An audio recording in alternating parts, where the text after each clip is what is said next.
hoje, como você já viu aí, eu vou falar com vocês sobre paralaxe. Mas primeiro, antes de mais nada, o que é paralaxe? Bom, pela definição, paralaxe é o deslocamento aparente na direção do objeto observado devido à mudança de posição do observador. Quê? Vocês entenderam? Bom, para mim também ficou um pouco difícil. Paralaxe é uma daquelas coisas que é muito mais fácil explicar com algum exemplo do que apenas dizer a teoria, como vocês perceberam, né? E paralaxe é algo muito simples, vocês vão ver. Por exemplo, você está aí na sua casa, agora olha na direção de algum objeto, fecha um dos seus olhos e coloca o dedo na frente de um deles. Pode ser uma garrafa térmica, um vaso de planta, um quadro, qualquer coisa. Contanto que você feche um dos olhos, coloque o dedo assim na direção dele, como está nessa imagem aqui das árvores, por exemplo, e aí você vai tampar um desses objetos. Agora, você vai fechar esse olho que você está olhando apenas por ele e vai abrir o outro. Não dá a impressão de que o objeto mudou de lugar? Dá, né? Então, essa diferença é a paralaxe. Por exemplo, aí nessa imagem dessa das árvores com esse dedo na frente, quando você olha a imagem da esquerda olhando com o olho esquerdo aberto, você vê essa imagem, tá? Centraliza o seu dedo do jeitinho que tá nessa imagem. Na hora que você fechar o seu olho esquerdo e abrir o direito, apenas o direito, você vai ver mais ou menos essa imagem. Parece que a cena, né, o fundo, deslocou um pouquinho para a direita. É apenas isso, bem simples, né? O mais legal da paralaxe é que, apesar de ser algo muito simples, ela possibilita a gente a calcular várias coisas. A gente pode calcular a distância de onde nós estamos a algum objeto, um objeto próximo a um objeto mais longe, ou até mesmo a distância de uma estrela da Terra. Então, é um assunto bem interessante. E aqui eu vou tratar da distância de objetos que não estão nem tão pertinho e nem tão longe da gente como uma estrela. Você vai poder, por exemplo, calcular a altura de um poste, a altura de um portão que está um pouco mais longe. Você vai poder calcular mais ou menos assim, claro, não é uma coisa tão exatinha, eu vou explicar mais para frente por quê.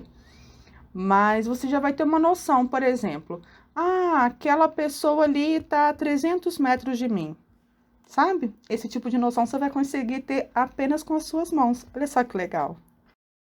E como que a gente vai fazer as medidas que a gente está precisando? A gente vai utilizar uma coisa que a gente já aprendeu há muito tempo, que é o quê? A congruência de triângulos. Por exemplo, quando você tem dois triângulos que são congruentes, como nessa imagem aqui, você tem o triângulo AB e C e também tem o triângulo DEC, pegando pela mesma sequência ali assim do lado, né?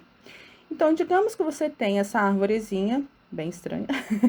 Você tem essa árvorezinha e você precisa atravessar um rio para poder chegar a ela. Você precisa saber a distância. Você, às vezes, não sabe qual que é a distância de A até B, mas você sabe a distância de D até E. Você sabe a distância de E até C, ou você sabe a distância de B até C. Então, quando você sabe o lado, como os dois triângulos são triângulos retângulos, você já sabe o ângulo entre eles, um ângulo congruente.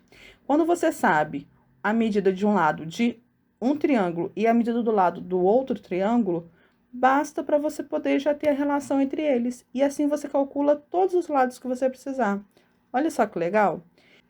E como que vai funcionar para a gente, no que a gente está pretendendo medir? A gente vai utilizar as nossas mãos. Então, por exemplo, olha só na imagem. Vocês vão esticar o polegar de vocês e vai tomar nota da medida dele. No meu caso, o meu polegar mede 5,5 centímetros. Aí, eu giro a minha mão e meço o meu indicador. A medida do meu indicador até o meu polegar são 11,5 centímetros. Digamos que a gente queira medir a altura dessa parede, desse muro aí. Tem alguém passando na rua e aí você quer medir a altura desse muro. Como que você faria? Aqui a gente vai posicionar a nossa mão.